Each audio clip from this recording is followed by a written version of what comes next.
what are your thoughts on this? I mean, I don't even know how to pronounce it. Mosul orb. There's a Mosul. I'm not sure how to Yeah, pronounce that. Mosul. Mosul. Okay. Yeah, it's a town in Iraq near Yeah. Baghdad, just north of Baghdad. It looks like a balloon to me. Like it's moving like a balloon. Like what I was able to do, like we had the photo that came out earlier, and now we just got the video. The video has the on-screen data redacted, Yeah. and the photo actually has the information on it. So it actually has the location on the photo in the bottom right corner. It's in military format, but you can convert it. You can actually just type that into Google Earth, and it will take you to the location. Oh And we wow. have other things in there, like we have the distance to the target, which I think is about 26,000 feet or something like that. And we have the altitude of the plane itself. I can't remember what it was exactly, but so I took these and I put them all into my software SitRec and put a plane moving along, and then I built a little 3D model of the houses and dropped that in as well. And uh, we also have the date and the time in the top right corner, top left corner.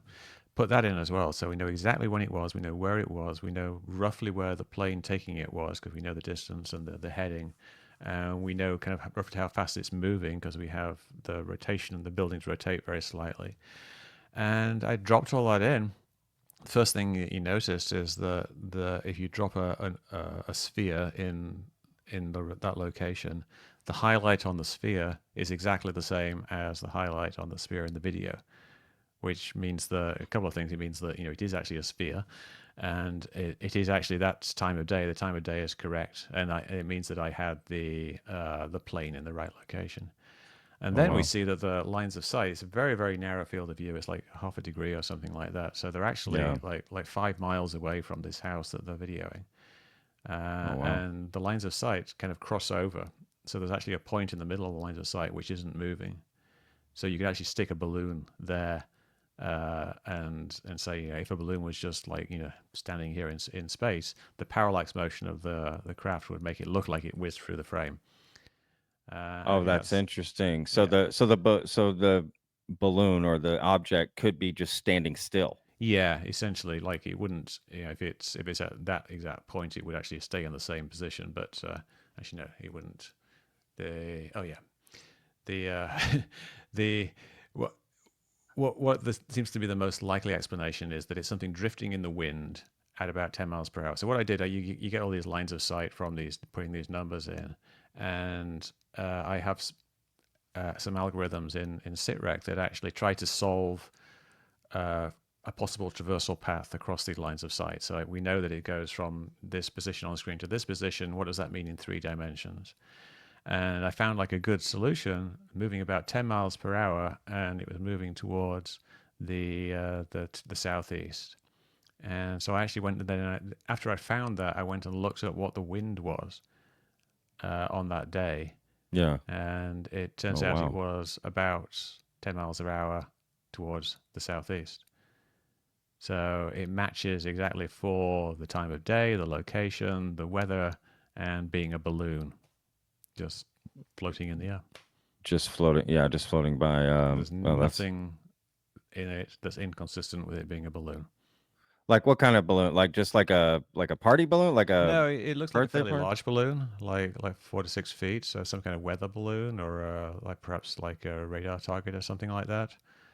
Okay. So it seems like it's a fairly large balloon Yeah, from what we can tell.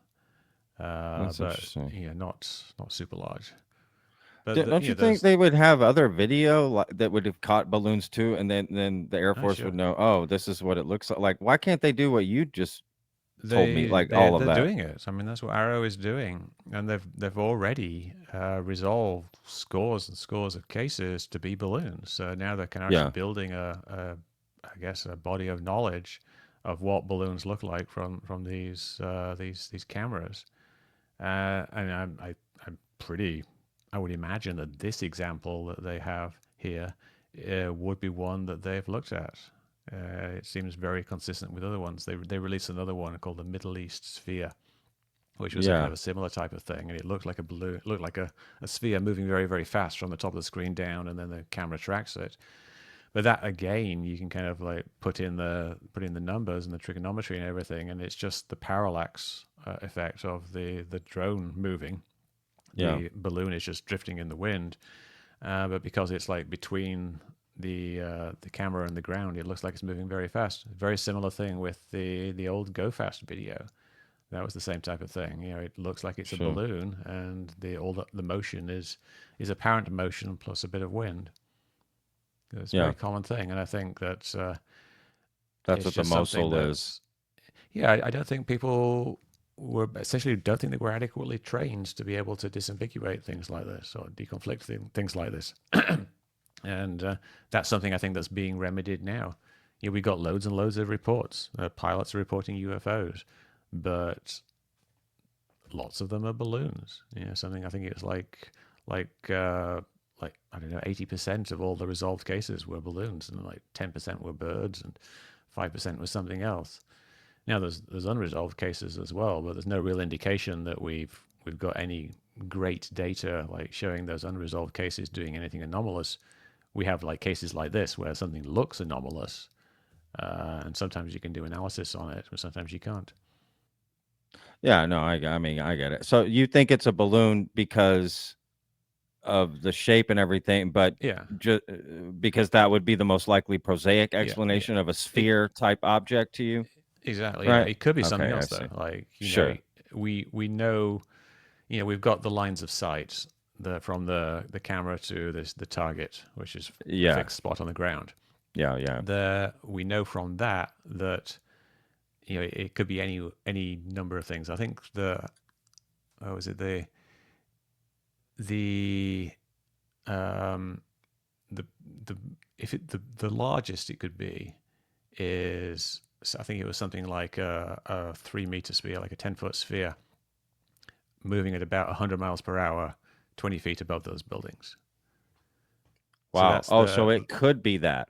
that's the That's interesting. largest and not exactly the fastest, but it's the fastest distant object. It could be a very small object. You know, as you get closer to the camera, then Yeah. obviously it's going to be smaller. Sure. Based on With its that angular size. size. Yeah, Sure. and the speed decreases like until you Yeah. get to this kind of crossover point, and then it starts increasing again, Sure. and then it becomes something that's actually whizzing past the outside of the plane. Yeah. But that would have to actually have some additional velocity difference to the actual plane itself, which I would mean, make it faster. So it could be a very very small alien spaceship whizzing yeah. past the plane. Yeah. But out of the things we know in the universe, we know that there are balloons. And sure, Sure. it seems a little bit weird. Why is there a large silvery balloon floating over Mosul? Is that more weird than there being a tiny alien spaceship flying at a weird angle over Mosul? That's a fair point. It's like we have a hypothesis that fits the facts. Sure. Sure. The hypothesis that this is like an alien craft can fit any set of facts. So Sure. it's kind of like it's not really. There's no Occam's razor says that we should go with the one where you don't have to invent a whole bunch of new things like aliens to explain it. We've got things that we know exist, like balloons. We know that it matches, the size of a weather balloon. We know that it's going in the same direction, or it could be going in the same direction as the wind was that day, at the same speed the wind was that day. Yeah. And we know it's just a round, featureless orb that is reflecting the sun. So it kind of looks like a balloon and moves like a balloon. Could be an alien spaceship. But I'd put balloon as my number one hypothesis. Yeah. I mean, but that is interesting that it could be a 10-foot object flying at 100 miles an hour over the buildings. But you think someone would have noticed that, though? I mean, you would think, right? You would think. I agree. Think people on the ground would have noticed that. I mean, maybe they're used to seeing these. Yeah, totally. I mean, 100 miles per hour isn't that fast in terms of being able to see it. It would be like in the speed, in the sky, It would be like a helicopter flying sure. overhead. Well, that's a good point. Except a giant sphere. Yeah. If you got like a 10-foot wide sphere flying over, there would be reports, I think. Yeah, no, that's a fair point for sure. I saw the tweets. I don't get involved, I don't respond or anything, but about the puddle or something. Right? And originally, people had thought that it was a puddle. Then Gary Nolan, I don't even know what what happened there, but Well, it's like people thought it looked like a puddle, and even some people on Metabunk were suggesting that. And I could tell it yeah, wasn't a puddle because the lighting didn't make any sense. Because you can see yeah, the shadows on the ground are pointing across the street, but the sun would have had to been like on the other side of the street for it to be reflecting off a puddle. So, we knew it wasn't a puddle. So I never thought it was a puddle, and I argued against it. But Gary Nolan, back in 2023, posted like, some video game designer said it was a puddle. And I think based on that, people like had this idea that I thought it was a puddle. yeah, yeah, But I never did, and I yeah. immediately told him that I never did. But it's one of those things that caught on. Like I think everything's a seagull, or everything's Sure. a balloon, Yeah, or whatever. yeah, But no, yeah, it's just silly. It was one of those theories, like something stuck on the lens explains the jellyfish. That it kind of seems superficially attractive because it seems like a good explanation, and you go, oh yeah, it looks a bit like a puddle. But then you think about it, and like no, like something on the lens wouldn't be in focus. Puddle wouldn't reflect the water. So we eventually hone in on the more likely hypothesis. yeah. I hear you. I wonder why there's no like, you know, I don't know, maybe some of these group like Soul or some of these other groups, like why they don't do what Metabunk does and what y'all do. Like, why can't they build these systems and prove they're alien spit or more anomalous than they are? Does that make sense? Like, Well, they can y'all are out use here doing this work. Like, why yeah. is there no? The software I did is like free to use. I mean, Yeah, it's a web app anyone can go to. You go to sitrec.org, it'll take you to it, yeah, and I agree. you can drop things in and you can try out different hypotheses and see. All it's doing is taking the data and creating a 3D model that matches the data with all the possibilities. So in my model, Sure. like I changed the distance and so that it became like an orb going 100 feet, 100 miles per hour, just above the ground, and I could change the distance so it's in the middle and it's more like a balloon. I changed the distance so it's close to the plane and it's like a tiny little anomalous object. So anyone can do that. Anyone can explore the range of possibilities that you have that kind of fit this, and then figure out for themselves what they think's more likely. A balloon fits, alien spaceship also fits.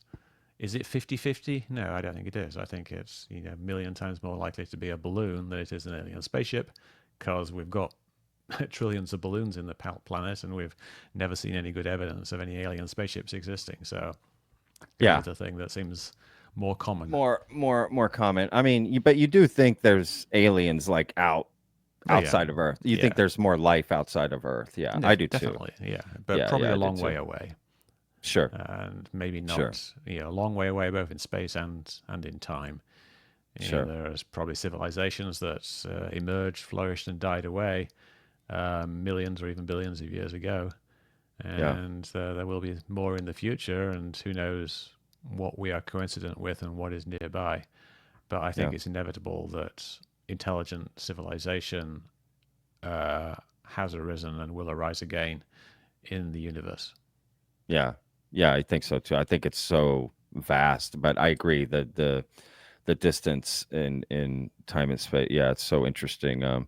Yeah, I'm looking is I'm excited about the day when it is there is some more Yeah. generally accepted confirmation that we're not alone, and not just that we confirm we're not alone, but like there's some sort of like visit or something along those lines, like Yeah, yeah, communication with is probably more yeah, some likely sort thing of, that.